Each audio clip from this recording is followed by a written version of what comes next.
ఆ రాజుగారు ఇచ్చినటువంటి గులాంని తలంబ్రాల్లో కలిపి ఆనాడు వినియోగించారు. అప్పటి నుంచి ఆచారంగా ఆ గులాం కూడా కలపడం వల్ల ఈ తలంబ్రాలకు ఎర్రదనం వస్తున్నది.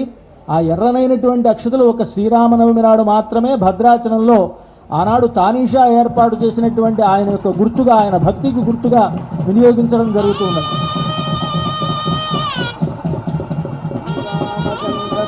ముత్యాలన్నింటినీ కూడా స్వామివారికి అమ్మవారికి అలంకరిస్తున్నారు. అంతా కూడా సేవించండి.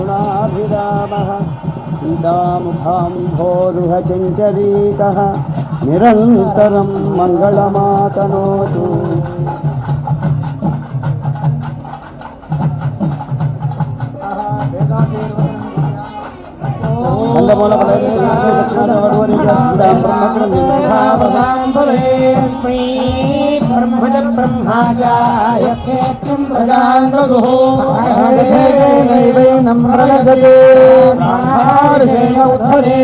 బ్రహ్మణోవై సర్వా దేవతాభిరుద్ధరతే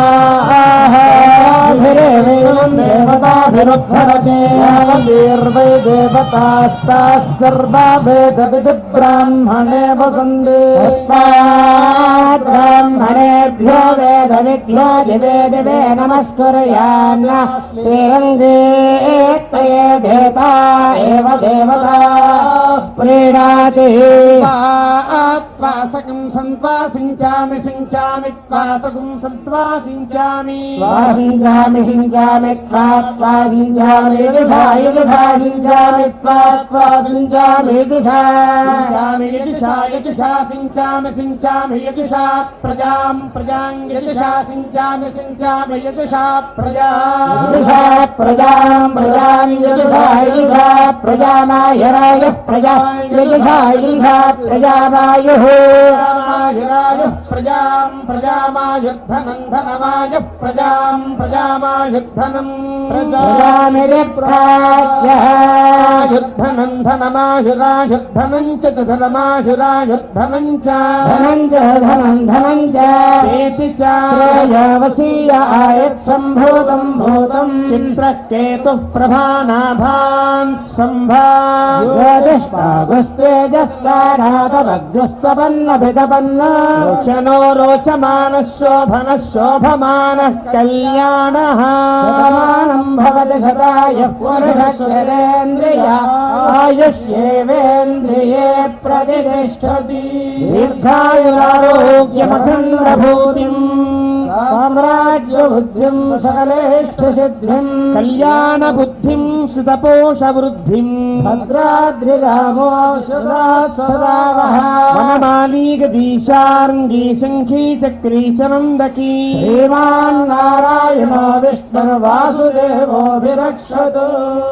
స్వస్తి మంత్రార్థా సత్యా సఫలా సంతృతి భవంతో మహాంతోను గృహంతు. వేదోక్తం పరిపూర్ణమాయుష్యం భూయాది భవంతో మహాంతోను గృహంతు.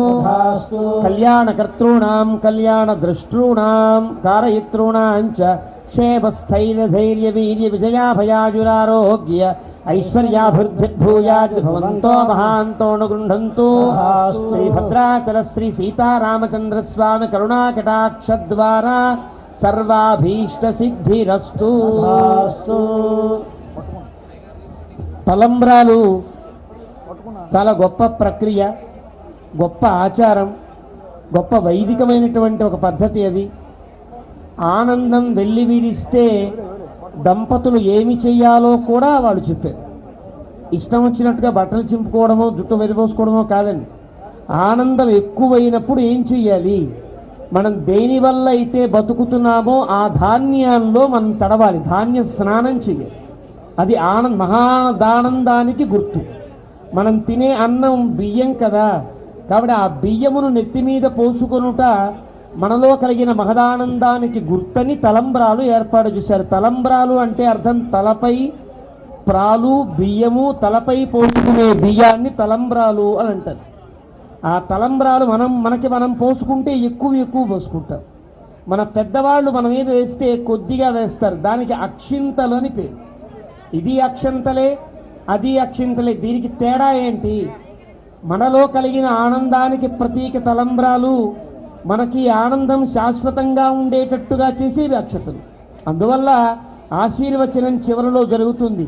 మన పెద్దలు, తల్లిదండ్రులు లేదా మనకంటే ఉన్న తాత, అమ్మమ్మలో, నాయనమ్మలో, మనకంటే గురువులో, ఆచార్యులో, పెద్దలో వారికి తలంబ్రాలనిచ్చి వారి చేతుల మీదుగా 2 అక్షతలను శిరస్సు మీద జల్లుకోవడం అనేది తెలుగువారి సంప్రదాయమే కాదు, వైదికమైన సంప్రదాయం, భరత జాతి యొక్క సంప్రదాయం. దీనికి ఆశీర్వచనం అని పేరు. అలాంటి ఆశీర్వచనం పూర్తయింది. ఆశీర్వచనం అంటే అందరూ బాగుండాలి అని ఆశీర్వచనం. మనకి ఇతర సంప్రదాయముల కంటే, ఇతర దేశముల వారి కంటే మన దేశంలో ఉండేటువంటి సంప్రదాయం ఉండే గొప్పతనం నేనొక్కడిని బాగుపడాలని చెప్పాలా మన శాస్త్రం, సంప్రదాయం ఏదైనా. మా కశ్చిత్ దుఃఖ భాగ్ భవేత్, సర్వేత్ర సుఖినః సంతు, సర్వే సంతు నిరామయాః. అందరికీ, లోకంలో ఉండే ప్రతి మానవాళికి, కేవలం మానవాళికి కాదు, చరాచర జగత్తంతా ఆరోగ్యంగా ఉండాలి, చరాచర జగత్తంతా సుఖంగా ఉండాలి, చరాచర జగత్తంతా బాగుండాలి అని కోరుకునేటువంటి సర్వే జనా సుఖినో భవంతు, లోకా సమస్తా సుఖినో భవంతు అనుకునే గొప్ప సంప్రదాయం హైందవ సంప్రదాయం మనది.